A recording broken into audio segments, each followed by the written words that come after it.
Shalom, selamat pagi.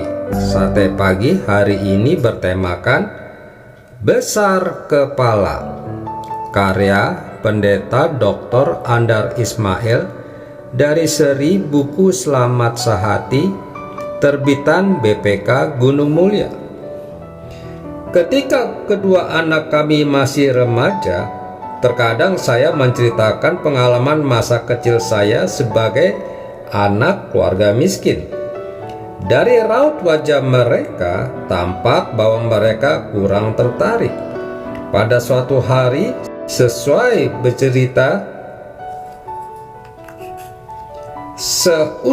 bercerita, saya berkata, "Nanti Papa mau menulis buku dan menceritakan semua pengalaman itu." Langsung kedua anak itu mengangkat wajah dan menatap saya dengan heran. Si kakak berkata dengan serius, "Papa, siapa yang mau baca buku itu?" Malam harinya saya termenung. Betul juga anak itu. Siapa yang mau baca? Saya jadi malu sendiri. Rupanya saya besar kepala, yaitu menganggap cerita saya penting dan menganggap orang lain mau membacanya.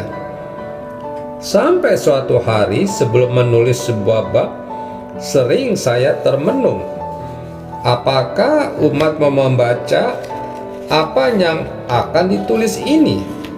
Jangan-jangan saya ini terlalu percaya diri, alias sok yakin, alias sok tahu, alias besar kepala. Sering saya membatalkan rencana menulis suatu bab. Sering juga saya membuang sebuah bab yang setengah selesai, bahkan juga yang sudah selesai. Penyebabnya adalah yang tadi itu, yaitu takut dianggap besar kepala. Ukuran lain tulis dan laik terbit sebuah naskah bukanlah apa naskah itu dianggap perlu oleh penulisnya, melainkan apakah naskah itu betul diperlukan oleh masyarakat. Oleh sebab itu, sebelum, selagi, dan setelah menulis sebuah bab, saya terus melakukan swasensor. Benarkah tulisan ini berfaedah untuk pembaca? Meskipun dihantui oleh perasaan takut disebut besar kepala, sampai sekarang saya tiap hari tetap menulis. Barangkali memang perlu juga ada orang besar kepala, sebab kalau tidak ada orang besar kepala, maka tidak akan pernah terbit buku di dunia ini. Mungkin Filipus juga tergolong besar kepala. Ia cuma orang bersahaja, yaitu seorang dari 7 pelayan gereja yang mengurus diakonia untuk kaum miskin dan tersisih di Yerusalem. Akan tetapi, Filipus dengan yakin diri mendekati kereta berkuda yang mewah milik seseorang sida, yaitu seorang pejabat istana, pembesar dan kepala pemandarahan Sri Kandake, Ratu negeri Ethiopia. Filipus melihat pejabat tinggi itu sedang membaca kitab Yesaya. Lalu ia mengetuk jendela kereta itu dan bertanya, "Mengertikah Tuhan apa yang Tuhan baca itu?" Apa yang terjadi kemudian? Tercatat, Filipus naik dan duduk di sampingnya. Bayangkan, ia naik ke kereta pejabat tinggi itu. Bahkan ia duduk di sebelah pejabat tinggi itu. Mungkin orang akan menyebut dia besar kepala. Rembrandt secara ekspresif melukis adegan Filipus naik ke kereta pejabat tinggi itu. Sangat mencolok warna keemasan kereta itu, bagaikan kereta raja dan ratu Eropa untuk upacara penobatan. Dari jendela juga tampak pejabat tinggi itu berjubah bagus. Lalu di pusat lukisan tampak si pelaku utama, yaitu Filipus. berpakaian sederhana, menaiki dan memasuki kereta itu. Bayangkan orang yang begitu sederhana naik ke kereta yang begitu mewah, besar kepala. Entahlah, yang pasti berkat kebesaran kepalaan Filipus, maka pejabat tinggi itu menjadi orang Ethiopia pertama yang menerima Injil dan kemudian menjadi pewarta Injil pertama di Ethiopia. Barangkali apa yang sedang saya lakukan sejajar dengan adegan Filipus itu. Saya juga mungkin besar kepala sehingga bertanya kepada Anda, mengertikah Anda apa yang Anda baca di Alkitab? Lalu dengan sok yakin saya naik ke kereta Anda dan menjelaskan Alkitab kepada Anda melalui buku-buku seri selamat ini. Itulah misi seri selamat. Mengartikan, yaitu memberi arti supaya hal-hal yang belum berarti bagi umat jadi berarti dan mempunyai arti. Sejalan dengan mengartikan adalah mengertikan, yaitu supaya umat yang belum mengerti memperoleh pengertian. Misi seri selamat adalah menolong supaya umat yang belum mengerti jadi mengerti, supaya yang sudah mengerti jadi lebih mengerti, dan supaya yang lebih mengerti jadi lebih mengerti lagi. Mengerti memang tidak ada ujungnya, apalagi upaya untuk mengerti isi Alkitab. Makin kita mengerti, makin kita tidak habis mengerti. Oleh sebab itu, dalam misi memberi pengertian kepada pembaca, saya sendiri pun masih terus mencari arti. Saya sama sekali tidak beranggapan seolah-olah saya mengerti isi Alkitab. Tiap hari saya juga menggapai mencari pegangan iman, bagaikan orang tenggelam yang menggapai-gapai mencari pelampung. Percaya dan mempercayakan diri kepada Kristus adalah upaya mencari secara aktif sepanjang usia.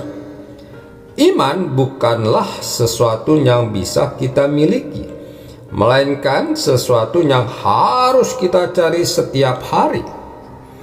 Jadi saat saya berbagi iman kepada Anda melalui seri selamat, itu bukanlah iman yang sudah jadi, melainkan iman yang masih digumuli.